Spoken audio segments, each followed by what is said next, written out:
So I'm here with Richard. Hi, Richard. Hello. We're good friends. Richard is a drugs worker. He's been a drugs worker since you were about 25. Yeah. So it's in your bones. Yeah, I was born to be a drugs worker. And I really understand the nature of human behaviour and difficult decisions and mental health and decision-making processes that happen in our brain. Yeah, well, I mean, what we call it is emotional intelligence. So basically, it's how you solve problems with your emotions. So you could argue that somebody who's got a low emotional intelligence will get angry, will shout, will scream, all those behaviours that we have as children and babies when we don't get our own way.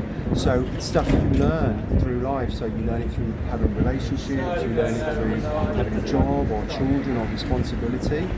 And when you've got that emotional intelligence, you're able to deal with your problems that come up, because life ain't great sometimes, as you know. Richard works with young people, and so we've been having coffee and talking about what can we do for young people, particularly coming into chemsex and stuff, coming into chemsex environments, coming into grinder land, hookup land where drugs are available to you. Yeah.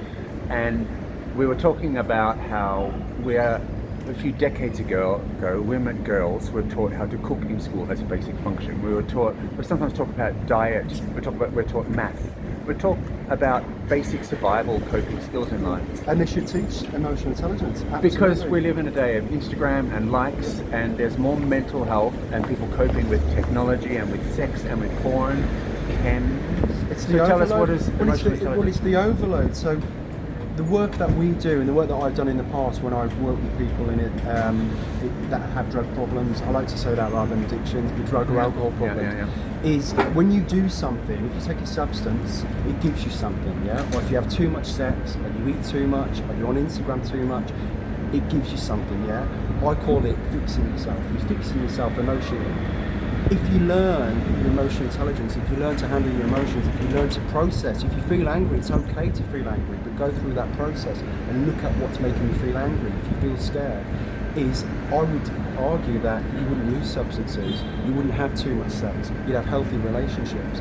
So we teach people to change their thinking pattern, to look at what it is that's actually motivating that drug use. And once you find that, once you're able to process that and develop your emotions, and you know, most stuff it's motivated by fear. It's fear of being alone, fear of being abandoned, fear of being misunderstood. All those things is with your emotional intelligence that you're able to process that. So there's a load of adults that go through periods of well-being. They have great relationships. They are single for a while. A new relationship begins, ends. We change. We have seasons of well-being. And you learn that. That's how you learn your emotional intelligence. A common thread is if we were taught as young people, stay close to me. If we were taught as young people of how to manage what's happening in our brain, how to manage like all the boundaries. I mean, with young people that I work with at the moment, is we look at healthy relationships. We look at health, and that's not just a healthy relationship with, you know, a sexual partner. That's a healthy relationship with your parents, with your friends, with your peers, with everybody around you. Yeah, and I think it's so important with younger people is to have positive role models. And if you teach an emotional intelligence at school and you're having these positive role models, I think, you know, my feeling is that drugs and alcohol and all these different epidemics we have around the way people cope in Instagram, social media, you know, it doesn't take a genius for people to say far more youngsters suffer from anxiety now since social media came in. I mean, you don't have to. And you work with young people now, so we're going to try and make something happen, aren't we?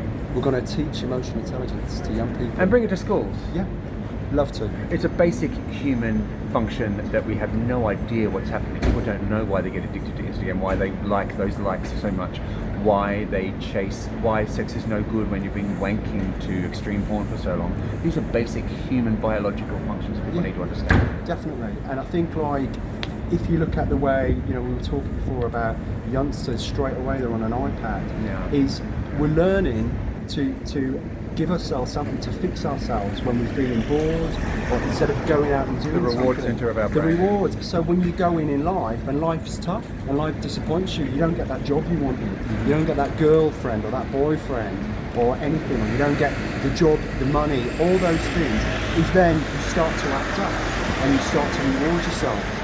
And then your emotional intelligence is just staying that like that. I used to say that I could be working with a 60-year-old person who's got an opiate addiction or has got an alcohol use, and they've been using since they were 14, they're still that 14-year-old or 13-year-old or 12-year-old, because emotionally they haven't grown. They might have grown physically, but emotionally they don't know how to deal with that stuff, so you use your substance. And this is what these are basic functions we need to teach people as young people. You were also, I can't talk long because my arm's dying, but you were also in some chemsex plays. I was. Richard Lisle. Yeah.